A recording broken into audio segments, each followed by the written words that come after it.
Boa tarde, bom dia, boa noite. Eu não sei que horas que você vai estar vendo esse vídeo, mas hoje Deus tem me incomodado a começar um projeto em trazer a palavra do Senhor através de vídeos na internet. Eu tinha fugido um pouco desse propósito por conta do tempo, por conta do meu trabalho, por conta de muitas coisas. E eu sempre priorizava algo que não era esse projeto. E ultimamente Deus tem me incomodado muito para que eu retomasse esse projeto que nasceu em meu coração e que foi avivado com o desafio da internet, da leitura da Bíblia há poucos meses atrás. E naquele tempo em que eu recebi esse desafio, acendeu no meu coração voltar com esse projeto, mas eu coloquei ele um pouco de lado. E hoje Deus me incomodou de tal forma que eu decidi pegar a Bíblia e compartilhar com você que assiste esse vídeo agora uma palavra que Deus tem colocado no meu coração. Essa palavra fica lá em 1 Reis 17 e eu espero que ela venha tocar o seu coração para fazer valer este projeto que Deus tem colocado no meu coração. Eu quero compartilhar com você a palavra de quando Deus chama, quando Deus confirma a Elias o seu ministério. Eu não sei como está o seu ministério hoje, eu não sei como está o sonho de Deus no seu coração, mas eu sei que o meu ministério estava um bocadinho ali, escondido, guardado, numa gavetinha escura. Mas hoje Deus trouxe a luz. E assim como Deus fez comigo hoje, eu quero que Ele faça também com você. Não importa qual seja o seu chamado, não importa qual seja o seu estado hoje, em que situação você, a sua vida espiritual se encontra hoje. Mas eu quero que a partir dessa leitura, a partir do momento em que eu compartilhar com você aquilo que Deus tem colocado no meu coração, esse desejo, esse chamado, esse projeto de Deus na sua vida venha ser avivado para que valha a pena o sacrifício de Jesus naquela cruz. Vamos à palavra? Lá em 1 Reis 17, a Bíblia diz assim: Ora, Elias de Tisbe em Gileade disse a Acabe: Juro pelo nome do Senhor, o Deus de Israel a quem sirvo, que não cairá orvalho nem chuva nos anos seguintes, exceto a minha palavra. Depois disso a palavra do Senhor veio a Elias: Saia daqui e vá para o leste e esconda-se, perto do riacho de Queriete, o leste do Jordão. Você beberá do riacho, e eu dei ordens aos corvos para o alimentarem lá. E ele fez o que o Senhor lhe tinha dito. Foi para o riacho de Querite, a leste de Jordão, e ficou lá. Os corvos lhe traziam pão e carne de manhã e de tarde, e ele bebia a água do riacho. Algum tempo depois, o riacho secou por falta de chuva. Então a palavra do Senhor veio a Elias: Vá imediatamente para a cidade de Serepta e de Sidom, e fique por lá. Ordenei a uma viúva daquele lugar que lhe forneça comida. E ele foi. E quando chegou à porta da cidade, encontrou uma viúva que estava colhendo gravetos. Ele a chamou e perguntou: Pode me trazer um bocado de água numa jarra para eu beber? Enquanto ela ia buscar a água, ele gritou: Por favor, traga também um pedaço de pão.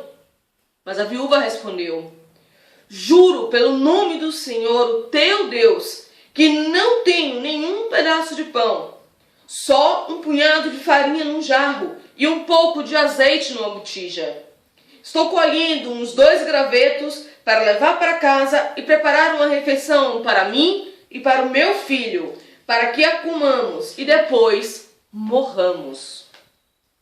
Elias, porém, lhe disse: Não tenha medo. Vá para casa e faça o que eu disse. Mas primeiro, faça um pequeno bolo com o que você tem e traga para mim. E depois, faça algo para você e para o seu filho. Pois assim diz o Senhor, o Deus de Israel: A farinha na vasilha não se acabará. O azeite na botija não secará, até o dia em que o Senhor fizer chover sobre a terra. Ela foi e fez conforme Elias lhe dissera.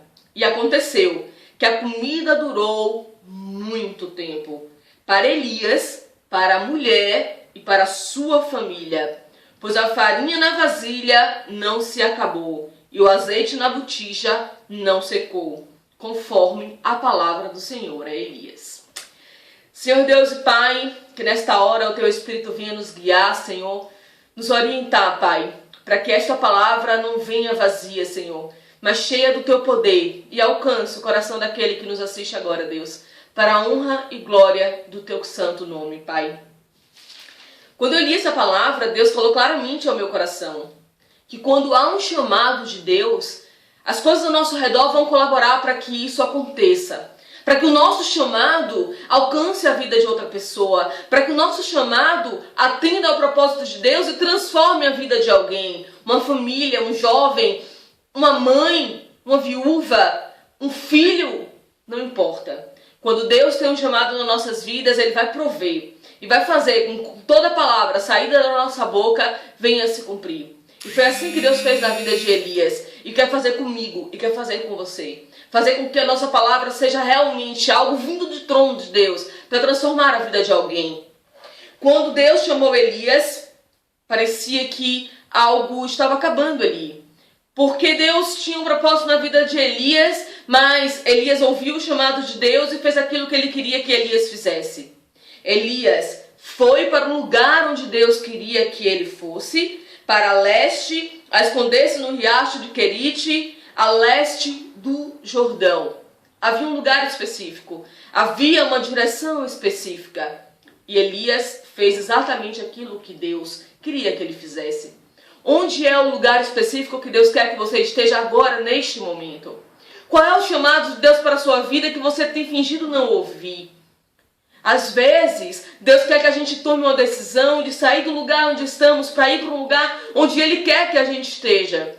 Mas o medo, a dúvida, toma conta do nosso coração e a gente muitas vezes paralisa. Paralisa de tal forma que não consegue tomar uma decisão para ir para o lugar onde Deus quer que a gente vá. Mas Elias fez diferente. Elias ouviu e obedeceu. A palavra do Senhor veio a Elias, ele obedeceu e fez conforme o Senhor tinha dito. E Deus cumpriu a sua promessa.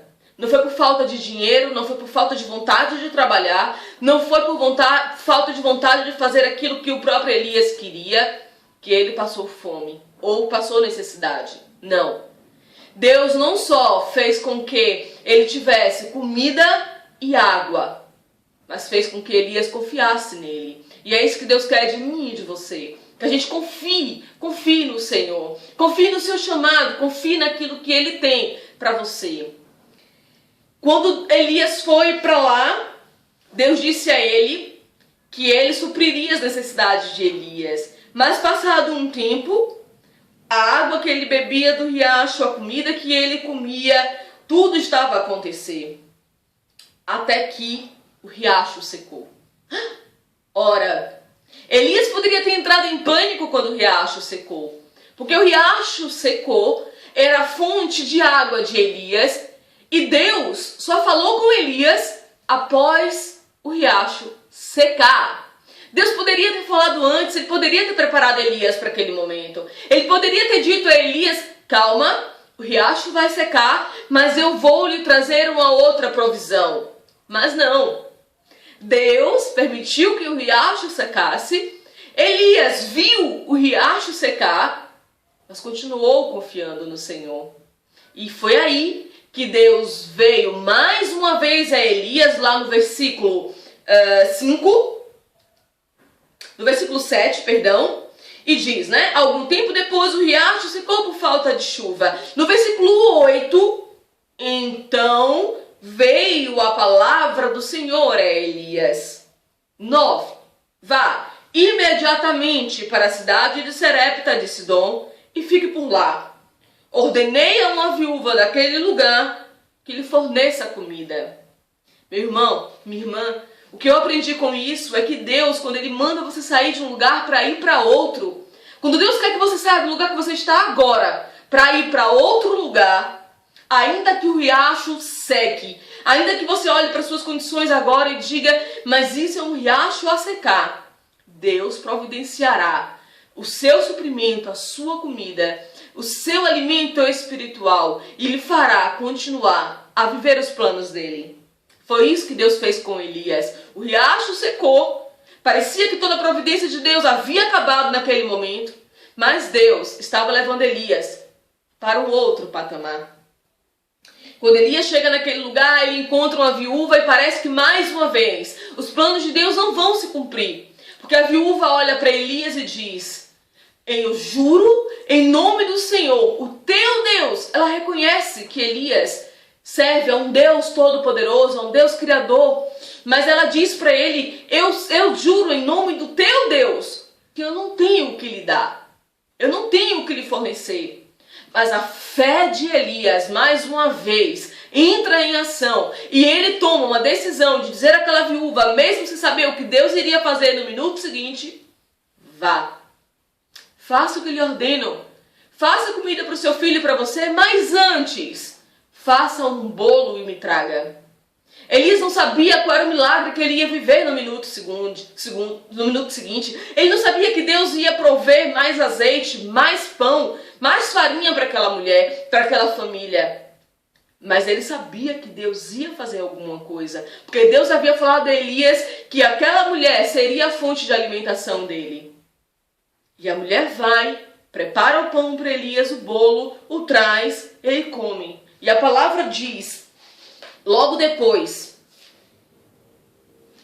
lá no versículo 14, pois assim diz o Senhor, o Deus de Israel, a farinha na vasilha não se acabará, e o azeite na botija não secará, até o dia em que o Senhor fizer chover sobre a terra.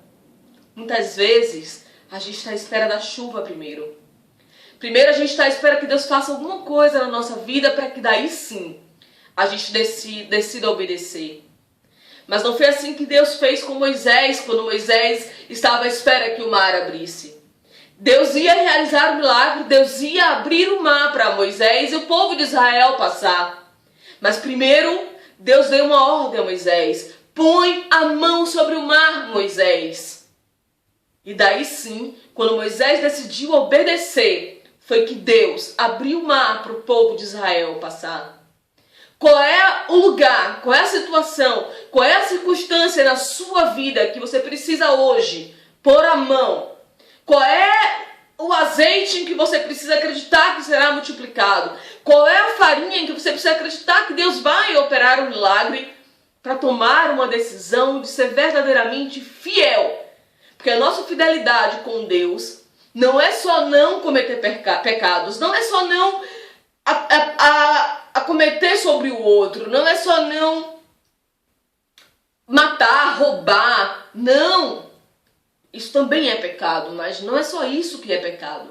Quando nós desobedecemos aquilo que Deus tem para as nossas vidas, quando nós desobedecemos aquilo que Deus tem para nós, quando recusamos viver os planos de Deus por falta de fé, nós também estamos pecando. E esse é o maior pecado que nós podemos cometer. Não acreditar verdadeiramente de que Deus pode suprir as nossas necessidades. Quando nós estamos no centro da vontade de Deus, quando nós fazemos aquilo que o Senhor nos chamou para fazer, todo o mar à nossa frente se abrirá, nossa botija jamais terá o óleo seco, a nossa farinha jamais cessará, porque a provisão virá dos céus, ainda que caia do céu maná para suprir as nossas necessidades. Meu irmão, eu não sei qual é o teu chamado, eu não sei o que tem feito você paralisar e recuar diante dos planos de Deus. Mas eu quero te dizer aquilo que Deus coloca no meu coração hoje. Abra mão do que está impedindo o agir de Deus na sua vida e no seu ministério. Abra mão, porque é muito melhor viver os planos de Deus, porque a suprição dele virá. Deus suprirá a sua necessidade e a minha necessidade quando nós estivermos no centro do teu querer. Porque enquanto nós estivermos lutando com o nosso próprio suor, enquanto nós estivermos lutando com as nossas próprias mãos, o Senhor se calará e os seus planos não se cumprirão. Deus é tão misericordioso, Ele é tão bom, que Ele jamais vai lhe obrigar a fazer aquilo que você não quiser fazer. Mas é um preço muito alto não fazer aquilo que Deus quer que a gente faça. É um preço muito alto. Pode parecer mais simples, Pode parecer mais barato continuar no seu trabalho, continuar fazendo aquilo que está no seu coração hoje. Pode parecer muito mais barato e muito mais simples. Não abrir mão do cargo que você tem hoje, não abrir mão do seu emprego, não abrir mão da sua renda, de onde você tira a sua renda hoje. Porque a situação hoje é cômoda, é cômodo, é muito cômodo estar num trabalho hoje e ter o salário no final do mês para pagar as contas. É muito cômodo hoje chegar em casa e saber que foi você que trouxe aquele pão para casa. É muito cômodo. E eu também acho que seja muito cômodo. É muito bom receber o salário no final do mês e ter todas as contas pagas. Mas é muito caro ter um chamado de Deus na sua vida e na minha vida e nós recusarmos porque queremos ter uma vida cômoda. É muito caro no dia do juízo final Deus nos chamar e as nossas mãos se apresentarem vazias, porque não haverá lá almas que foram salvas através do seu ministério e do meu ministério.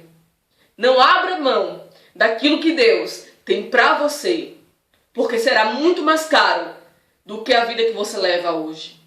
Hoje Deus colocou no meu coração, tenha coragem, tenha fé para acreditar que Deus pode todas as coisas e que nada na sua vida vai acontecer de mal enquanto você estiver no centro da vontade de Deus.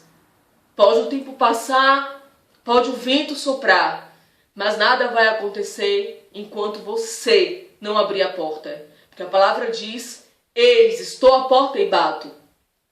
Se abrir, eu cearei com ele. Não é só a companhia que Jesus quer lhe dar. Não é só a sua presença e a salvação que Deus quer de você, quer lhe oferecer. Tem algo muito maior, que só vai acontecer quando você começar a obedecer a Deus. Deixa aqui mais essa palavra, que ela toque o seu coração e lhe encoraje a fazer aquilo que Deus tem para a sua vida, em nome de Jesus. Amém.